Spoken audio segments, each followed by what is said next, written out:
students. Today we are going to start chapter 4 from the Flamingo, and the title of the chapter is the Red Trap. Children, this chapter, the Red Trap, is written by Selma Lagerlöf, and Selma Lagerlöf was a Swedish writer whose stories have been translated into many languages.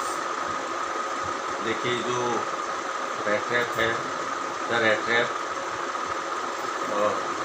Selma लेजरलॉफ ने इसे लिखा है। Selma लेजरलॉफ एक Swedish writer थी whose stories have been translated in many languages.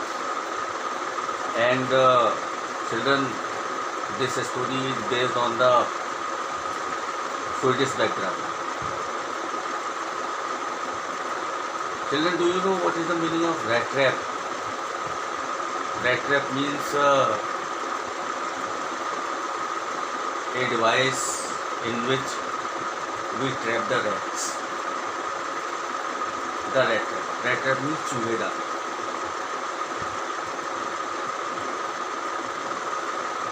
चूहेदानी जिसमें हम चूहों को पकड़ते हैं। तो ये जो चैप्टर है, इस चैप्टर में ऑथर ने हमें एक रेड ट्रैप सेलर की स्टोरी के बारे में बताया। The author has given a description of the rat trap seller. Red trap seller who roams here and there in the countryside, selling his rat traps made of wire. And as I have already told you that this story is based on the Swedish background. Sweden is the country which is famous for the iron mines and iron farms. And so the author tells us that a rat trap seller roams here and there in the countryside, selling his rat traps made of wire. So students, let us begin the text of the story. Let us begin the text of the chapter. Now see, once upon a time there was a man who went around selling small rat traps of wire. देखिए, author ने हमें बताया है कि एक बार की बात है, एक मनुष्य जो कि यहाँ वहाँ घूमता फिरता था और वायर से बनी हुई, तार से बनी हुई रेड ट्रैप्स को यहाँ वहाँ बेचता हुआ घूमता था. As I have already told you, the author tells us the story of a rat trap seller or peddler who went here and there around in the countryside selling the rat traps made of wire. He made them himself at odd moments. देखिए, the author tells us that he made all those rat traps himself in odd moments, in idle hours, from the material he got by begging in the stores or at the big farms. Whatever material he got by begging in the stores or at the big farms, so he used to make those rat traps with that material. But even so, the business was not so especially profitable. But children, his business was not so profitable. He was not earning more and more profit in his business. So he had to resort to both begging and petty thievery to keep body and soul together. Children, the author tells us that his business was not so benefited so profitable, and that was the only reason he had to depend on both begging and small theft, petty thievery, to keep body and soul together. And in this way, he was earning his livelihood. And in this way, you can say that he was earning his bread and butter. देखिए, उस red trap seller का जो business था वो बहुत ज़्यादा profitable नहीं था, फायदेमंद नहीं था, और यही कारण था कि उस रेड ट्रैप सेलर को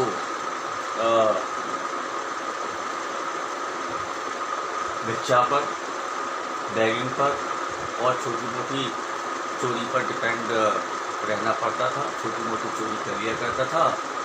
and in this way he was earning his livelihood, और इस प्रकार वो अपना जीविकोपार्जन करता, रोजी रोटी चला। Even so, his clothes were in rags, his cheeks were sunken, and hunger gleamed in his eyes. In these lines, the author tells us about the appearance of the peddler, appearance of the letter seller. The author tells us that that was the only reason he always bore rags and dirty and rough clothes on his body. His cheeks were sunken, his cheeks were hollowed and wrinkled, and hunger gleamed in his eyes. And we can say that he had the hungry kind of look. He always looked hungry. तो देखिए, ये उसका appearance है जो author ने हमें बताया है रेड ट्रैप सेलर के बारे में। रेड ट्रैप सेलर इसीलिए हमेशा गंदे और रफ कपड़े पहना करता था। उसके गाल सिकुड़े हुए थे, हॉलोड थे, और आंखों से ऐसा दिखाई देता था मानो भूखा। He had a kind of hungry look. Now children, come to the second paragraph. No one can imagine how sad and monotonous life can appear to such a vagabond. The students, vagabond. Vagabond means vagrant.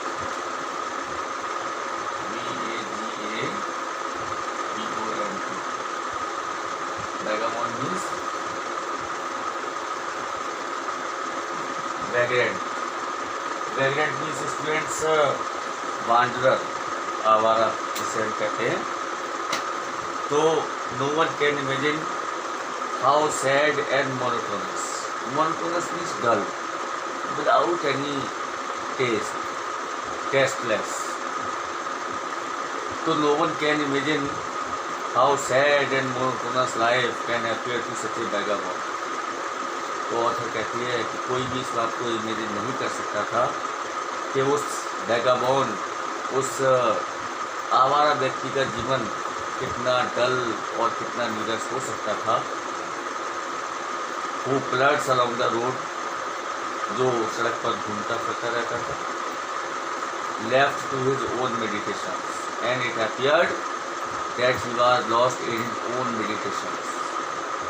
और ऐसा लगता था वो मानो अपने विचारों में खोया हुआ, अपने मेडिटेशंस में खोया हुआ, अपने ख्यालों में खोया हुआ।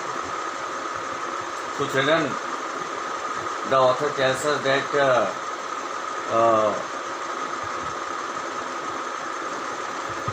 that peddler was a wanderer and who went here and there on the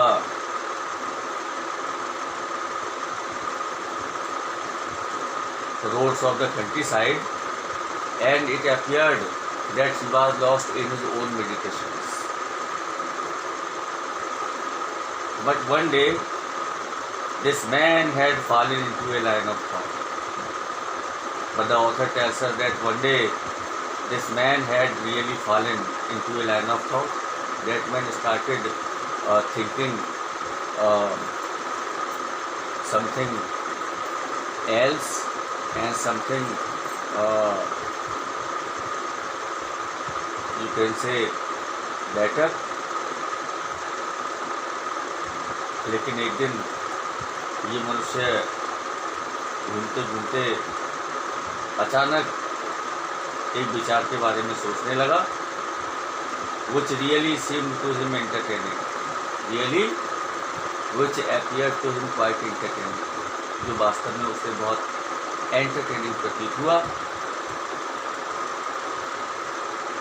He had naturally been thinking of his rat traps, when suddenly he was struck by the idea that the whole world about him, the whole world with its lands and seas, its cities and villages, was nothing but a big rat trap. देखिए, one day when that rat trap seller or that peddler was thinking about his rat traps, all of a sudden an idea came to his mind. देखिए, एक दिन जब ये rat trap seller सड़क पर घूम रहा था, चल रहा था, तो अचानक ही इसके दिमाग में एक नॉवल आइडिया आया एंड स्टार्टेड थिंकिंग, और सोचने लगा that the whole world about him, कि उसके चारों ओर जो पूरा संसार है, the whole world with its lands and its seas, पूरा संसार जहाँ पर बहुत सी ज़मीन है और समुद्र हैं, इट्स सिटीज़ एंड विलेजेस, शहर हैं और गांव हैं, बार nothing but a big rat, वो सिवाय एक बड़ी चूहेदानी के कुछ नहीं. तो देखिए, all of a sudden this novel idea came to his mind that the whole world is nothing but a big rat है. अचानक ही उसके दिमाग में ये विचार आया कि ये पूरा संसार एक बड़ी चूहेदानी के सिवाय कुछ नहीं है. It had never existed for any other purpose than to set baits for people, और इसका कोई उद्देश्य नहीं है, ये केवल लोगों के लिए बेट्स स्थापित करता है, रखता है. Children, baits. What is the meaning of baits? Baits means a thing that attracts its prey towards itself. बेट का मतलब एक ऐसा चारा होता है जो किसी भी शिकार को अपनी ओर प्रलोभित करता है. उसने बताया है हमें आगे बेट के बारे में कि it had never existed for any other purpose than to set baits for people. It offered riches and joys, shelter and food, heat and clothing. Exactly as a rat trap offered cheese and pork, and as soon as anyone let himself be tempted to touch the bait, it closed in on him, and then everything came to an end. देखिए, संसार में बहुत सी ऐसी वस्तुएं हैं जो बेट का कार्य करती हैं, लोगों को अपनी ओर प्रलोभित करने का कार्य करती हैं. जैसे कि it offered riches and joys, ये हमें रिचेज और जॉय ऑफर करती है. Shelter and food, it also offered us shelter and food, heat and clothing. Exactly the rat trap offered cheese and pork. ठीक उसी प्रकार से जिस प्रकार से हम रैट को ट्रैप करने के लिए, जिस प्रकार से हम चूहे को पकड़ने के लिए रेड ट्रैप में चूहेदानी में चीज या पोर्क लगाते हैं. And as soon as anyone let himself be tempted to touch the bait, और जैसे ही कोई भी उस बेट को टच करने के लिए अंदर आता है,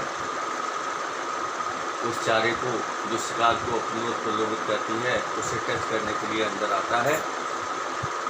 it close in on him, तो ये उसे अपने अंदर बंद कर लेती है। And then everything came to an end, और तब प्रत्येक वस्तु का अंत हो जाता है। So children, this noble idea came to the mind of the rat trap seller, that this whole world is nothing but a big rat trap. As we put something inside the rat trap to trap the rat, in the same way the whole world is offering us riches and joys, shelter and food, heat and clothing. And according to that rat trap seller, these things are nothing but as baits for the people, and as soon as the people get attracted towards them, it closed in on them, and then everything came to an end. So children, that's all.